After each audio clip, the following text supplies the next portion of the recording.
I'm Larry Walklin. This is part of the Nebraska Broadcasting History Project, which is a product of the University of Nebraska-Lincoln Department of Broadcasting, the College of Journalism and Mass Communications, and the Nebraska Broadcasters Association. We're talking with Frank Jonas, who's the general manager of KOLN, KGI, and TV, the Lincoln Grand Island stations. Frank, when did you first come to Lincoln? Came to Lincoln in 1986. I had previously been in Missouri and prior to that in Green Bay, Wisconsin and Marquette, Michigan, and so I've been here about 12 years now. How many years in broadcasting before you came to Nebraska? Before I came to Nebraska, I had about 16 years in broadcasting. How many of those in radio and how many of those in television? All in television, with the exception of when I was in Missouri. I also managed 2 radio stations for about 2 years. What was different about the Lincoln, Hastings, Kearney market and KOLN TV than those other experiences when you came here in 1986? Really, in 1986, what I felt was different about Lincoln, Nebraska is there were just some things that had not been brought up to date, I think, that I thought needed some initial changes and being a little bit more aggressive with programming. In terms of the market itself, surprisingly enough, it's not that much different. Everyone likes to think their market is unique, but it's not. We're a big market. We're a couple hundred miles long and serve a tremendous area, but a lot of markets that I had been in had similar situations where in one market we were serving actually a couple different states. And so it's always the most difficult thing is to try and serve your entire audience, and that's difficult in any market you're in, whether it be Omaha, Lincoln, or Green Bay, Wisconsin. The stations that you manage are unique because they, in one set of circumstances, compete against stations from Omaha, and another set of circumstances they compete against stations in Grand Island and Hastings and Kearney and so forth. How do you look at that in terms of the management of the station? That's probably the most difficult aspect of managing the station. If we were 40 miles further west, it'd be a completely different fashion in the way we'd be able to manage the station. I think the communities would let you deal with a lot of issues in a broader reach than you really can now. What happens when you've got 40 or 45% of your population in Lincoln, you really need to make sure you're serving that audience and you're competing with the 65th or 70th market in Omaha, and you've got 5 stations against you. And then you turn around and you look at a whole different environment on the western end of the state, and we now have 3 stations against us out there, and so you have to be very, very careful how you approach the news, the content, make sure you're trying to do a service to everybody. So we really try to relate the stories, whether they be in the state or in Lincoln, issues that affect the entire state, whether it be crime in the city or fire prevention. You try to give it some sort of a state feel if you can. In addition to that, we do a separate news segment on the Grand Island end of the market. We do about 2.5 minutes of news specifically for them. How about the acquisition of revenue from the various communities and areas in terms of the economic emphasis? In terms of sale of advertising? Sale of advertising. That really is not as competitive with Omaha as one would think. The market, particularly from a national standpoint, is very much localized to Lincoln, Kearney, Hastings. If Ford is going to buy Lincoln, Kearney, and Hastings, they have their own co-op groups for that. So that's not, the national business is pretty straightforward. Locally also, because of the dominance of this station and the other stations in the market, there are a few examples where you may have some dollars with franchise units that spend a little bit in Omaha and a little bit here, but it's really not a huge factor. It's pretty much a separate revenue market. Occasionally, the Omaha television operators over the years have suggested that Lincoln ought to be part of the Omaha market, ought to be part of the Omaha in terms of Dan Arbitron and Neil Nielsen rating systems. What would be different in terms of that? How would that factor in terms of the way the station would run? Really, it can't. In our research with Nielsen, it won't happen because we're attributable to a home county, and there's some rules that guide that, particularly now with another station in the marketplace, with KLKN coming on the air. That even solidifies that even more. Typically what Omaha thinks, I tend to disagree with that, what Omaha thinks is that would jump their market size into the top 40 markets, and that revenue pie would be bigger for all of us to share in. Market size nationally sometimes doesn't make that much difference unless you're in the top 25. It's still very volatile, and then I think you've got more people going after the same dollars. In our case, we're fortunate enough that we do a large share of the business. In addition to that, I think it would be very difficult for this station to all of a sudden try to become to cover Omaha news, Lincoln news, in the western part of the state. So that's not anything that we think is very viable.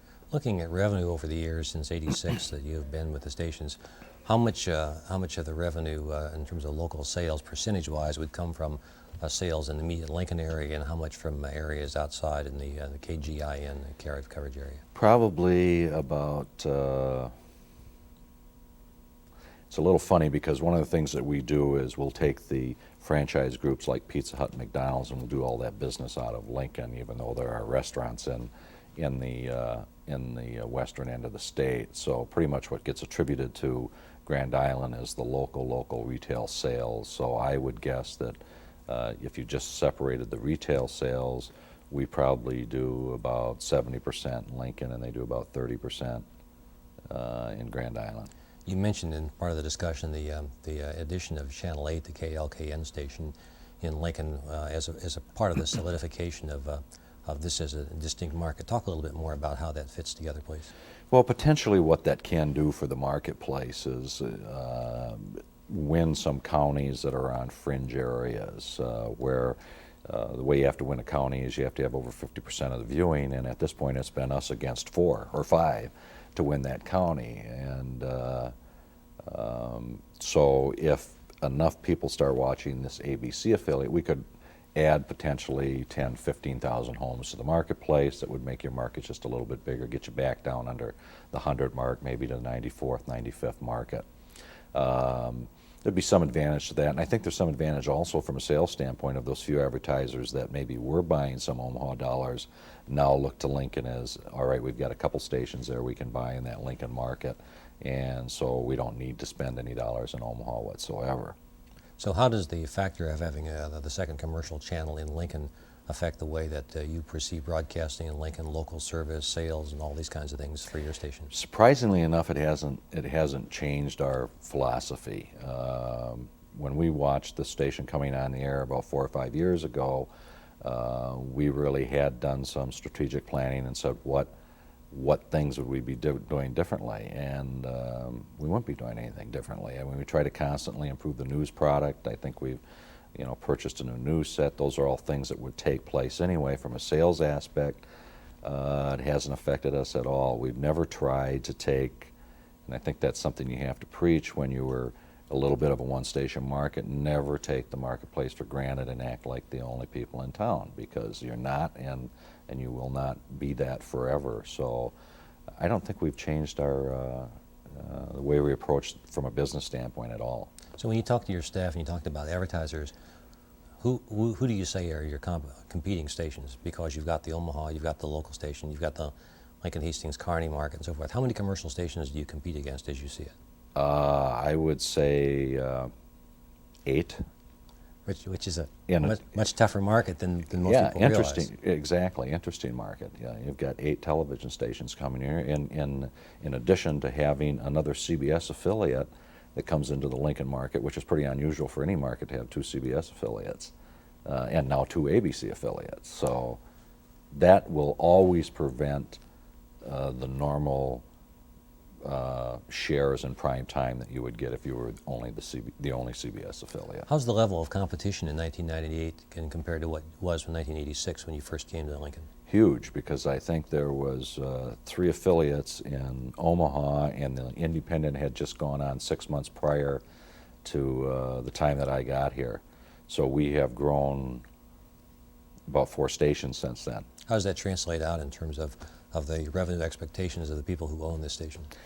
Actually, they've always been very reasonable with their revenue expectations, but we've had consistent growth. I mean, we've had in the first year that the direct competition went on, we had 15% growth locally, and so we have not seen any downturn. We've had 2 record years since the competition's gone on. So again, that may be a sign that they're drawing some additional dollars to the marketplace that weren't coming here before. How do you see the role of CBS, the network affiliation for this station, in 1986 compared to the way it is now? I think in 1986, the networks felt that they really needed the affiliates. In the late 80s, early 90s, they got pretty arrogant and felt they didn't need the affiliates, and then Fox came along and bought about 6 or 7 or 10 CBS affiliates, paid them a lot of money, and everybody's attitude changed. And now, I think up until about 2 years ago or a year ago, everybody felt they really needed the affiliate base, that it was very important to them, and everybody started paying more network compensation to the stations, and they made 10-year commitments. And now you're seeing that crack a little bit again with the NFL football, wanting the affiliates to contribute to that purchase. You're seeing that happen with ER. All of a sudden on NBC they start talking about them participating in the purchase of ER. They start talking about contributing to Olympic purchases. From my standpoint, I think every business has to run themselves, and that's just headed towards the direction of eventually no compensation from the networks, which is where they were going 6 years ago. That would not be any different than me calling up because all of a sudden I have to pay a fortune to King World for Wheel of Fortune, and calling up the network and saying, well, this is costing me more than I thought it was going to, why don't you help me? And I think that's the direction it's going to go. How do you see the audience acceptance of the CBS product in this area in these last years? I think it's been good. I think they follow the trend of sometimes you'll find a pocket or a region in the country where NBC or CBS affiliates do better than the national average. I think this is pretty normal. As the network goes, pretty much so does Lincoln, Nebraska. I think the type of shows that CBS has had on has fit the market well. But again, even with network shows, when I started, if it was a 22 or a 25 share, it was almost ready to get canceled. Now if it's a 12 or 13, they're rooting for it. So because of the surplus of programming in a marketplace, your shares have gone down. What do you make of the discussion about the declining viewership of the networks? I think that's just a normal course of business, and that if they can keep the programming and they can still keep 40% of the audience, they're still the main deliverer. I think the real problem is when you start talking about 75 or 80 stations in a universe, and I'm not any different than any other viewer. I'm sure there are nights where anyone can sit at home and look at the 80 stations and say, gee, I don't see anything that I want to watch. And so I think programming becomes the issue. So when they start talking about 500 channel universes or 400 channel universes, what do you have? 15 weather channels and 15 family channels and 15 CBS affiliates. And so it really doesn't, it still gets down to programming, and good solid programming will still be found and be successful. Historically, stations in Nebraska sometimes are the savior of the communities. At least they carry a certain amount of the community reputation, prestige, those kinds of things. How do you see the stations that you manage in Lincoln and Grand Island contributing to the sort of the fabric of society in the state? I think we have always had that purpose. When we got here in 1986, the purpose was how do we serve the community and how do we help attain some values in the community. Whether or not we have a tremendous effect on that or not is probably debatable, but we started out then with projects like For the Family, and we've been very involved in domestic violence, which is what we're going to continue for the next 4 or 5 years, and we're dealing with child abuse now. So I think we try to deal with social issues and we've got a good strong relationship with the mayor, with the governor, with a lot of the United Ways and Friendship Homes and public service communities throughout the state. So we try to do that, and it's very much on our mind from a news standpoint and a public affairs standpoint. We feel that's what we can contribute. As the manager of the big commercial station in the state capital, you carry a certain amount of prestige, community leadership, clout, whatever you say.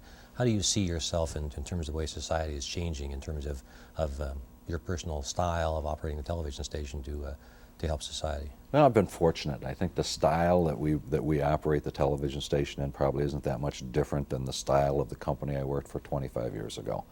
I've been very fortunate. The 4 companies that I've worked for have always felt that that a local station's identity and service is trying to serve their community, and trying to do that really with programming. I mean, we made a conscious decision long before it became popular that we felt that Donahue and some of those shows were getting a little farther out than we wanted them to be, and so we made a conscious decision to go after Regis and a couple other shows, and you're not going to see the Newlywed Game on this channel and those kinds of things. So even from a programming standpoint, I think we try to take what we feel is appropriate programming. That's not always going to hold true.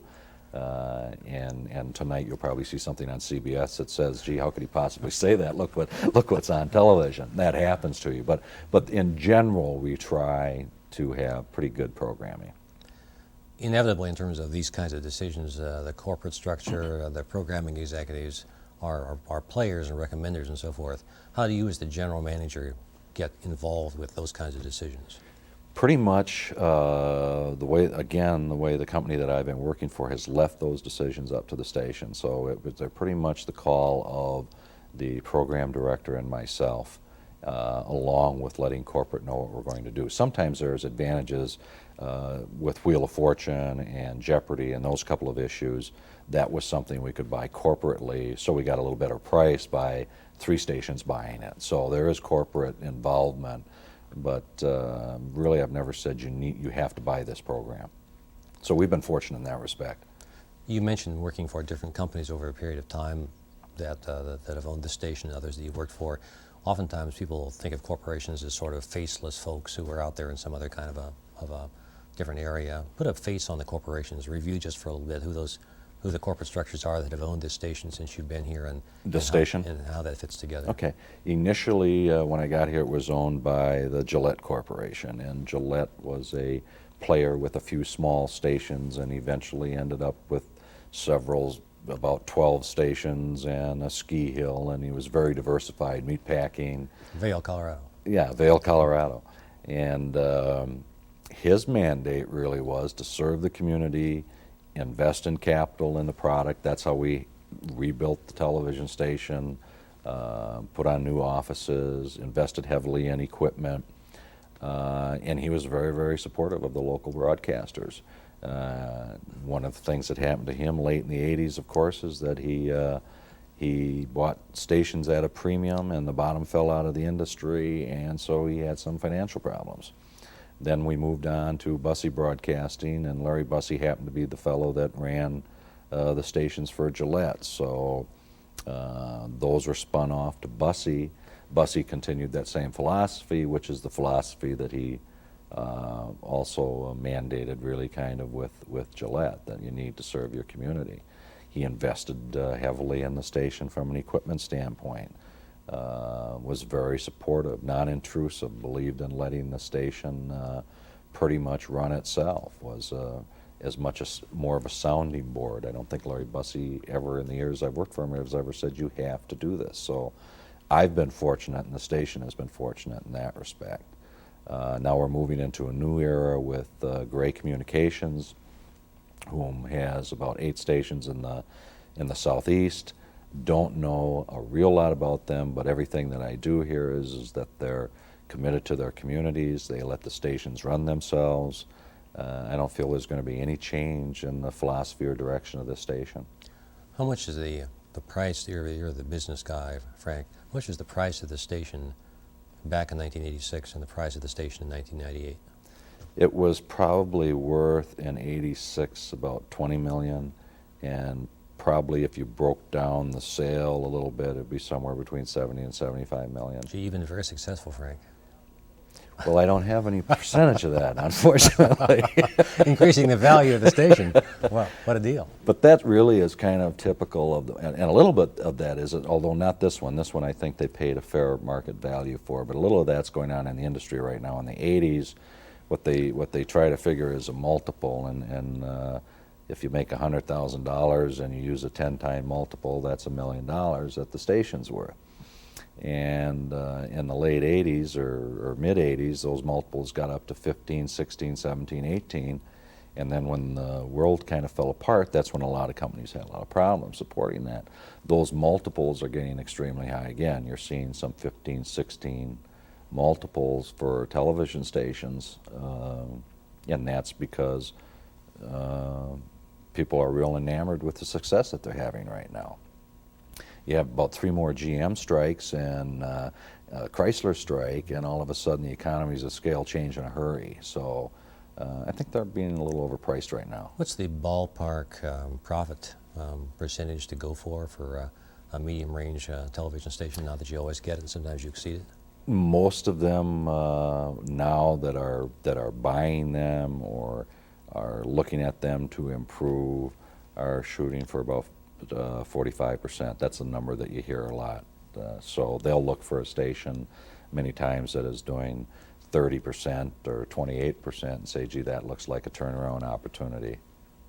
How about these potential stations that are going to come on in the Lincoln area that are applied for, channels 45 and 51? How do you see those as part of the local broadcasting scene? I don't see them as having much of an effect on a marketplace. I think there's so many things on the horizon with high definition and digital and multi-channel and multicasting and particularly branding. I mean, I'm not going to name stations, but we've had a couple stations come on in the last year, and if I were turning through the dial, I'd be hard-pressed to tell you, is that a cable channel? Is that an affiliate?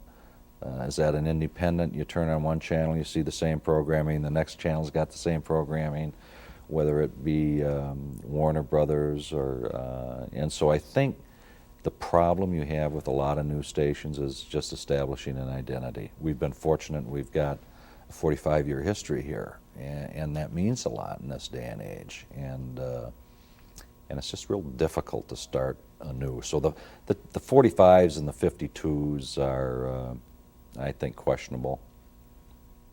You talked about some of these other kinds of variances that are coming in the ways of technology. So let's talk about technology. First, how has technology changed since you came here in '86? It's an industry that over the years I've found has changed. The pace has gotten faster. It's actually a little more confusing now than it used to be. You used to know that if you bought a piece of equipment, it was probably going to be outdated in 5 years. Now you buy a piece of equipment that's got a hard drive in it and a certain platform, and 12 months later they've got a new platform and they stop servicing the platform you have. And so it's really moved at a much faster pace, and I think with high definition, it's a real difficult time for us, because if you're investing in cameras and switchers and audio, you're really not at the point yet where you're making that step to high definition. And so it's going to be an expensive transition. In general terms, what does that mean to most local broadcasters? Not specifically this one, but perhaps as close. What kind of an investment does it take to go to high definition? I think just to pass on CBS is going to be $5-6 million. How about the conversion of local studio equipment? I think that's going to be anywhere from 10 to 15 million. You know, you don't see that in print very often, but the reality is that when you start replacing a camera and you start replacing your news gathering, then you start replacing every television set in the building and every tape player, because they're not functional anymore. It's a lot. I mean, you're really building an entire television station. How do you work that into a business plan?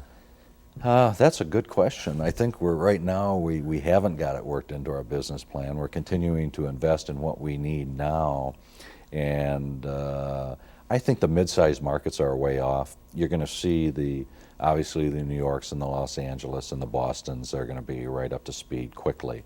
I think what you're going to find on this level is that we're going to put up a tower, or we're going to add the antenna to our existing tower. We're going to buy a little $300,000 box that will pass that high definition signal on out over the airways, but we're not going to be producing in high definition, I would guess, for 10 years. And I think it's going to take that long for the audience to participate. I think that high definition, I believe, is something that's going to be wonderful 15, 20 years from now. I think there's going to be a lot of growing pains as we go through that. I mean, we particularly in a market like this, or a Montana, or a New Mexico, or a South Dakota, where we've got 7 translators throughout the entire state, and you've got cable systems picking up our signal on the fringe of our signal because the current signal drifts out. You get into high definition, that signal stops right at the edge of the power, and I think there's going to be a lot of people in these Midwest states that are going to be all of a sudden screaming, saying, what happened to my local affiliate? Just so that we don't get lost for the people who look at this tape, go back and tell us about a translator and the function that you described here, please. Okay. We've got 2 transmitters that basically send out our 2 television station signal. In addition to that, we have translators which simplified our boosters of our signal. They'll pick up the translator from Hartwell, and it'll go to another transmitter, and that'll boost its power and make it reach a little bit further, and then it'll microwave to another little translator where there's a city, and that'll boost the power a little bit. And they really haven't figured out what they're going to do with those for high definition yet. And I haven't even thought of that in terms of cost. How big a geographic area does channels 10 and 11 cover? It's about 200 miles long by 150, 175 miles wide. How many counties do you call that in your sales material? You know, that's a great question, and I just looked that up the other day. It's about 50. Okay. You're surprised I knew that one, aren't you? Well, in terms of geographic reference, you That's a tend to huge, look at those kinds of yeah, things. it's a huge coverage area. Now, just again for clarification, are those the counties that are in the Lincoln Hastings Kearney market, or Yes. are those the ones that some version of the signal reaches that may be in somebody else's? No, actually, those are EMA? ones that are just in our market. The ones that we reach is, you know, that number I don't know, but it's obviously it stretches out beyond. They receive our signal in North Platte, which is actually a completely separate Nielsen market. So it stretches quite a ways. What sort of other things in terms of the technologies and so forth that have happened since '86 until the present time, can you look back and you say, well, we bought that equipment and it did what we wanted it to do? I think probably the most important one or the best one that we've done, and I think that's all waiting for the digital and the computer-driven equipment, and that was a playback system. We had an old cart machine that we tried to weather the storm, really, until that was ready to be a hard drive computer system. And it's basically flawless. We have some problems with it, but we don't lose spots, and that's the whole advantage of the computer world. I mean, eventually we'll be, our newsroom is computerized, our obviously our accounting offices, it'll probably all be hard driven in another 10 years, Right. 8 years. Earlier you talked about the issue of localism.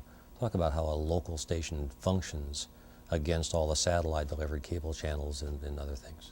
Yeah, that's the opportunity that really news and information is the thing that sets you up as a local station. I can have Wheel of Fortune, and so can I mean, they don't at this point because they only sell them to affiliates, but that programming could be just as easily on a cable station. What we are able to do is serve an entire area. Where a cable system, you're going to have several different systems serving an area. So we have the ability to serve that entire area and give them a news product. We can go on. We've got no restrictions on whether we're running HBO or National Geographic. We can do an hour news in the morning, an hour at noon, and at 6 and at 10, and break in with weather reports or news reports. That's really what a local affiliate is. The rest of it is just programming, but that's what you do to serve your community, and that's where the investment needs to be.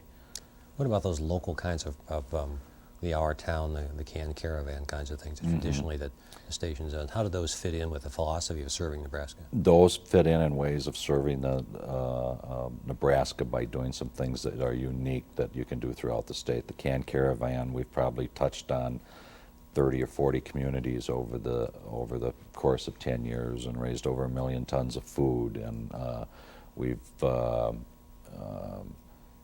done the high school basketball games, the state tournaments, and that's an opportunity to get the high school level on the air, some television exposure to all those towns, all this coverage that we do in sports for for basketball, the university, got a hockey team in Lincoln. We did a hockey game a couple years ago, or last year actually. We'll probably do another one. So we try to do those local events that have some meaning to the community that they can't get someplace else. How much of that is economic? How much of that is image? How much of that is altruistic? I would say that the initial thought process is image, and we really make a decision to do those things before we even consider the revenue. The R Towns are probably a good example of that. That was something that we felt we could go out into communities throughout Nebraska and focus on them for a week that they typically can't get in your day-to-day news coverage. We made that commitment to go do those, and fortunately we made money on that. That has been very financially successful. The hockey game, we made a decision to do it. That was probably a break even. The parades that we do in Grand Island and Lincoln, those are close to break even. So most of it that we do is started out from the basis what would be fun and what would serve the community. And the revenue, we just figure we're either going to get it or we're not.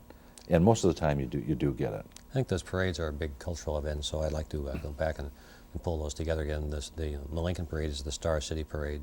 The Grand Island Parade is the Harvest of Harmony Parade. Mm-hmm. Okay. What's the commitment in terms of time on the air, staff involvement? What's it take to be able to put those together? Quite a bit of work. Takes a lot of work on the part of the committees that are planning them, but from a production standpoint here, for the Star City Parade, they typically start meeting on that almost as soon as it's over. So you probably spend 9 months meeting with our production staff, doing planning.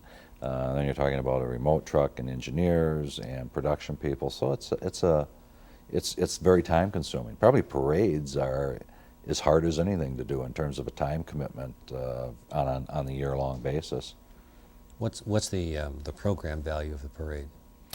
The program value of that is just really the opportunity for the city to show off its wares and its ability and its community spirit, and that's really why we produce it. The station obviously has a long time commitment to localism. Okay, what other kinds of things are there in localism? And you mentioned the remote truck and so forth. What's it take to have those kinds of capabilities? Takes a lot. Those are expensive vehicles to have and expensive to equip and maintain, and not actually that many stations have them anymore because they don't get that much use. We use ours fairly regularly, and we'll do it. And when you talk about other community commitment, we'll do special news stories during the course of the year, or news specials, and obviously we do a bunch of Husker specials and pre-game shows, and we will do a special on violence. We've got one coming up just in the next couple of weeks on child abuse that we're going to be doing. We always take those specials, and we don't bury them on a Sunday or Saturday afternoon. We run them in prime time. And the reality of that is that you're losing audience when you do that.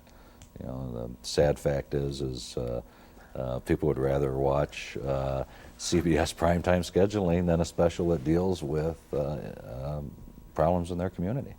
But you've nicely pointed out that you can do public service programming, inside programming, serve the public programming, but you can also sell it.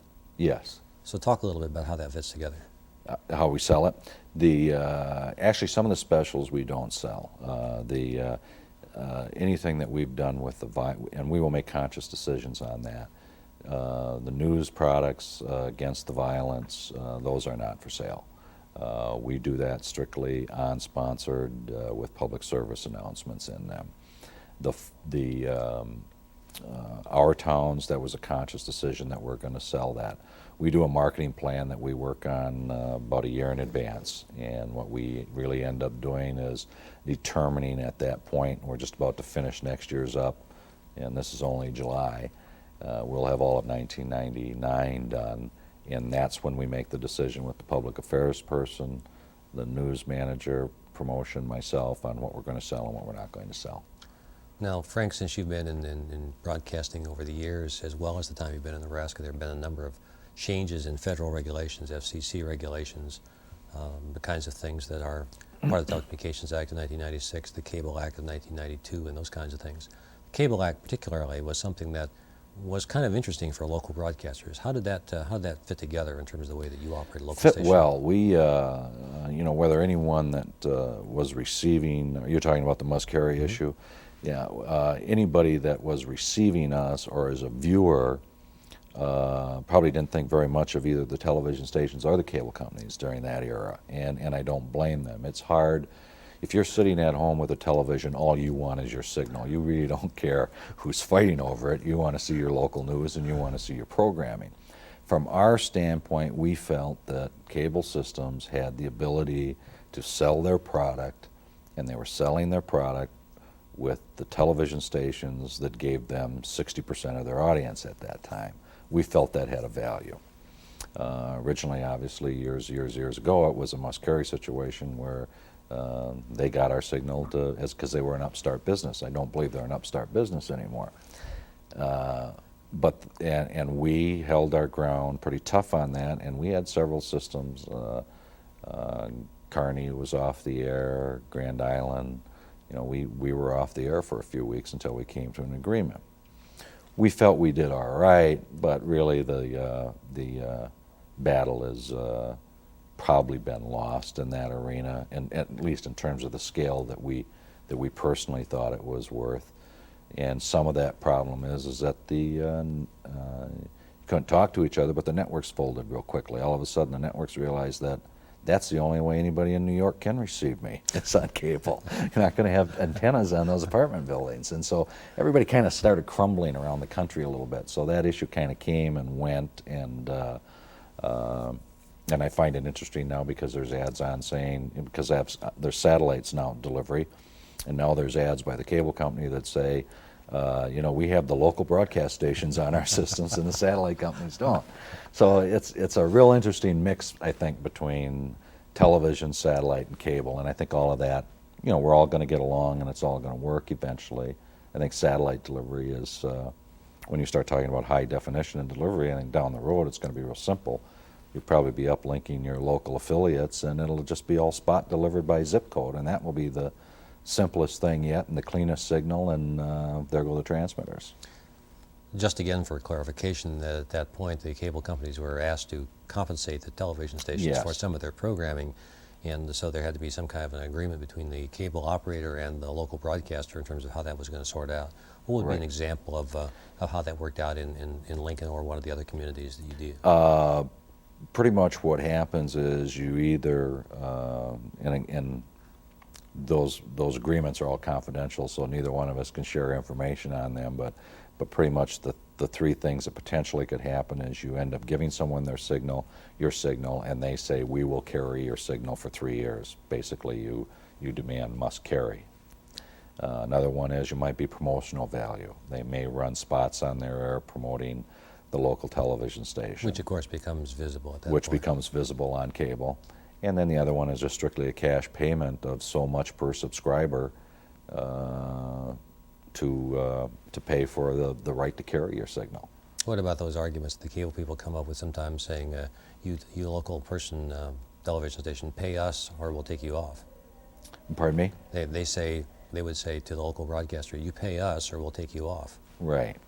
That at this point may not be forever was a little bit of an idle threat because they really need us. I mean, we're still the main reason that people subscribe to cable is to get the 3 affiliates in a lot of areas where they don't, or not having an antenna. The rest is a plus because we're still delivering 50% of the audience. That's not a question that might not reverse itself in 15, 20 years if rating decline continues and the network configuration is different and the network affiliates are different. So, how important is the cable industry in 1998 to you, running the station as it was to you in 1986? It's probably more important now because in 1986 there were a lot more antennas in the world, and cable subscribers has constantly gone up. So really, to some degree, your signal is being controlled by the cable company, because if you say, all right, Mr. Cable Company, you can't have our signal anymore, you're going to have a lot of irate people because they just will physically, you can drive around the state of Nebraska, you don't see very many rooftop antennas anymore. It's either satellite delivery or cable. Frank, I'm going to shift over slightly to look at a slightly broader picture. You've been on the board of directors for many years of the Nebraska Broadcasters Association. Hence, you sort of look at the statewide picture, and you look at that in terms of looking at your competitors and other forms of the mass media as well. Talk a little bit about the way that the mass media world, broadcasting generally, or the mass media business has changed since you've been in Nebraska. Well, the ownership has changed a lot. I can remember in '86 when I came here, it was probably one of the biggest things that ever happened in the state that Fetzer Broadcasting was sold. And it was really, I think, quite an adjustment for the community, because the Fetzers and the people that ran that station were obviously did a good job, and they were very involved in the community. But everyone said, what's going to happen? And I think that was pretty much true in the broadcast industry throughout the state. Now, 10 years later, or 12 years later, I'm not sure I could tell you who owns what radio station in Lincoln, Nebraska. Several of them have been sold 4 or 5 times since I've been here. And now it becomes just, it's not a big deal anymore. People don't even blink when someone owns, and that's a big share of it also, the number of radio stations you can own. I mean, you got 12 radio stations in this area, and you probably only have 4 owners now.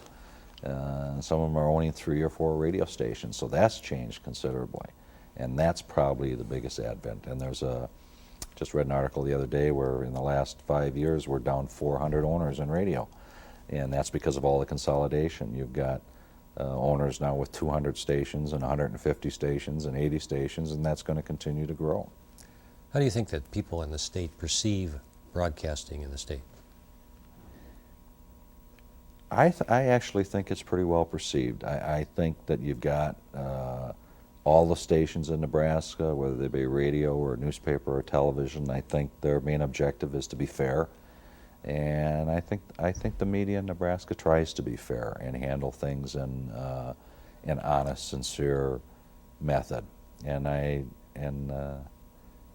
actually, as I probably have less calls. We'll get calls here on, this was wrong, or I didn't like that story, or why wasn't this the lead story?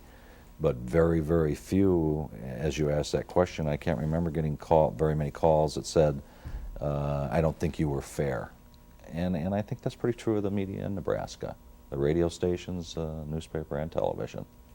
How about the politicians, the major politicians, the federal representatives, the senators, the governors, but even the mayors and the council members and so forth over the years? How do you think they perceive broadcasting as you see it? I think in general they perceive them very well, and I think the Broadcast Association has done a good job in that respect by being involved in a couple debates and lobbying those people in terms of not necessarily for issues, but getting to know them and having get-togethers with the senators and the governors. I would guess you could go to a lot of states and not find the relationship that you have in this state with the senators and the governor and the mayor. Right? From my standpoint, it's the relationship I know I have with the mayor in this community, and I know I have access to the governor. If I wanted to visit with them, is really a pretty incredible thing, I think. So I think the relationship is good. How do you see the rapport with other people in the broadcasting business, managers of other television stations, both competitors in your own area and people in other parts of the state and the country, or radio competitors? Oh, I think it's fine. I think we're a business just like any other business, and the relationship between broadcasters, whether it be radio or television, is good. And I think everybody has respect for what they're doing, and we're not any different than any other competitor. We talked a little bit about the issue of ownership there, the numbers of stations that have changed and so forth, the radio stations, and that's the Telecommunications Act of 1996, which we're just kind of sorting out a little bit now in terms of doing that. But how do you see that kind of situation with increased opportunities for internet, video access, and other kinds of things affecting the local broadcaster? Oh, I think that's an issue that I'm not even sure we know where it's going to go yet. I think you're going to have, eventually you're going to have a nice screen that gives you high definition service that you're doing your internet on and you're doing your banking on, and you've got one animal that you're dealing with there, and it's all going to be come into your house in one fashion, and it's probably going to be satellite delivered, and the picture's going to be absolutely spectacular, and the online service is going to be right on there, and it's a matter of how people want to use their time. And I think that's the big issue. How do people want to use their time? How's the local broadcaster capitalize on that? Well, I think that's tough. I don't think anybody's really figured that out yet. I think one of the things that you have to do, you'll see a lot of broadcasters getting into websites and pages on the internet to list news stories, and you've got to have a value there for somebody. And I think the value that we have is maybe telling people that you can go through us and have access to Husker information or travel information or what's going on this weekend in the state of Nebraska. I think those are some things you can put on your site that has a value. I think when you talk about financial value, the only way it can have a financial value is if you separate it away from the television station. Many people that get into this do it as an added value, and if we continue to do added value with internet and with the 4 other channels we're going to have with high definition, there's no new revenue streams, and that really is what keeps cable companies or any industry going. You got to create new revenue streams. Since you brought up those 4 other channels, why don't you talk about what that issue is, how you make decisions on that?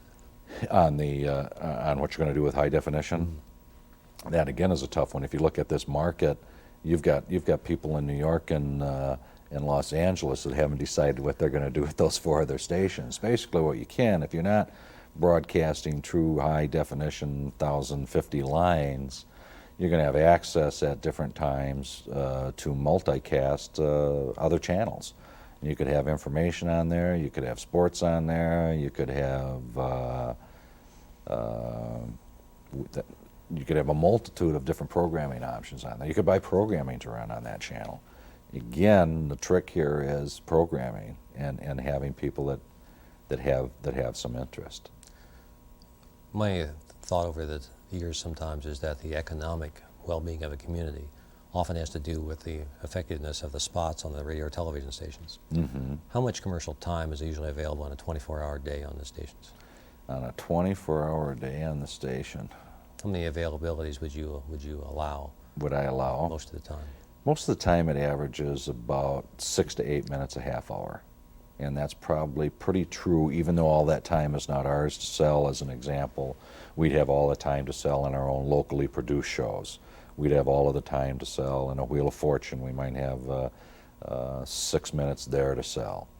The networks, we typically will only get 30 seconds at 7 o'clock or 90 seconds at 8 o'clock, and the rest of it is network time. But the average is pretty much 6 to 8 minutes a half hour of commercial time. One other thing that I guess I don't want to pass in terms of dealing with the governmental official, and pull it out of sequence here a little bit, but how do you see the level of freedom of information, access to government information in the state? I think if I were answering that from a news department standpoint, my guess is it could be a little bit better in terms of the courtroom procedures, and I think that could probably be a little bit better. Frank, sometimes people say that the television station reflects the personality of the general manager. Mm-hmm. What do you think of that in relation to this station? Geez, I hope not. I don't think so. I mean, I've heard that. I don't think so. I think we have, I think it reflects the personality of the people at the station. I think everybody here, take this job for a different reason, either to get started in their career and move on to a different one, possibly to make a career out of it. But you hope what you have is in general, at least, people enjoying themselves and having some fun in the workplace. And it's a business, and it's kind of an intense business. It's not, you look at production or engineering or news, it's not retail. I'm not out of 12 sweaters and so I can order them and wait till next month to get it. It's you've got to do it now, and they've got to make decisions now on severe weather or the tape breaking, and I think I think the station does a terrific job from a technical and production standpoint, and I think that's kind of the personality of the station. What's the toughest part of being a general manager? Toughest part of being a general manager, probably the toughest part of being a general manager is that you don't have any real specific duties, and that there's a lot of times where I think some of the things I've done in the past where I had specific duties was a lot better. I think the managers of the television station and the people at the television station have to run it. If I'm the best promotion manager, then I should have that job. If I'm the best news director, I should have that job. So I think as a result of that, the toughest part of it is many times just staying out of the way and finding that specific something to do. What's the most rewarding part of your job? Most rewarding part, I think, is that when you see the success on the air, the success of a good newscast, the success of great graphics, great promotion on the air, spots that somebody has done that you say, geez, that's really good. They're really doing a great job here. This station, you kind of like to take the people of Nebraska or the people that are at this station and send them somewhere between the 40 and 60th markets or 30 and 60th markets and have them watch them, then come back and live in Lincoln, Nebraska, and you'd find out what a good television station this is. This station, for its being ranked 100th, does not have a 100th market newscast or production or creative services. It's a good television station. What things stand out as program successes or localism or sales opportunities during the years that you've been here that you like to look back and you say, that was kind of a milestone? I think probably the very first one that we started out with where we did For the Family. It was a 3-year commitment to family issues that included public service announcements, a sales package, and I think we were doing 3 primetime specials at that time. I think what makes that really stand out is that that was at a point where I think we still felt that we had a long way to go, but everybody got behind that and did some pretty good production on it, some pretty good news specials, and some great sales revenue, which was, we sold that for probably as much as anything had ever been sold for on this station. I think it gave everybody a vote of confidence that we can do this together. In the experience in this area compared with other places you worked, in your national knowledge, because you have that, how good an area is this part of Nebraska in acceptance of advertising on television? I would say it's average. I would say that for some reason, in terms of the use of television or radio, I think it's average. I don't think it's an area that has, and I think some of that is growth. Nebraska doesn't have phenomenal growth. They've got steady unemployment. It's a great place for a family, but you don't see the growth that you might see, and some of that's probably affected by the labor force that we have, because it's always been, I think it's been right around 3% unemployment since I've been here for 12 years. That's pretty remarkable, and it's probably been that prior to that. So I think that stifles the growth a little bit, and it's not what you would call a hot market like a Colorado Springs that's showing huge growth in not only industry and white collar industry, but population. So I would call it average. Frank, you've managed and worked in Iowa, Missouri, Wisconsin, as well as Nebraska. Compare the culture in those communities in terms of broadcasting.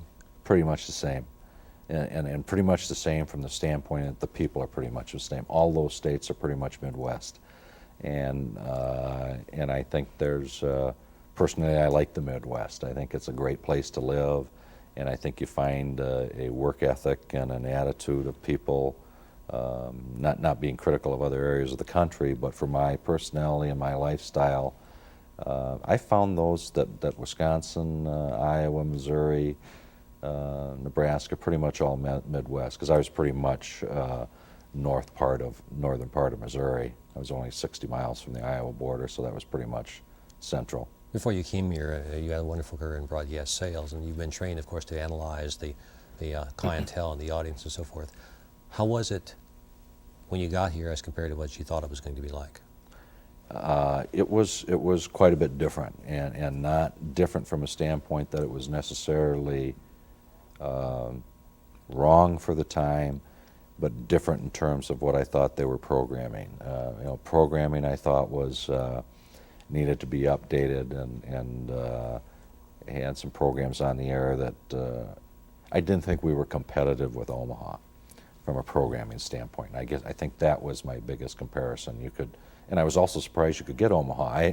I took this job having never come to the city, so when I drove up and went into the hotel room and turned on and saw I was watching Omaha, I thought there must be something wrong here.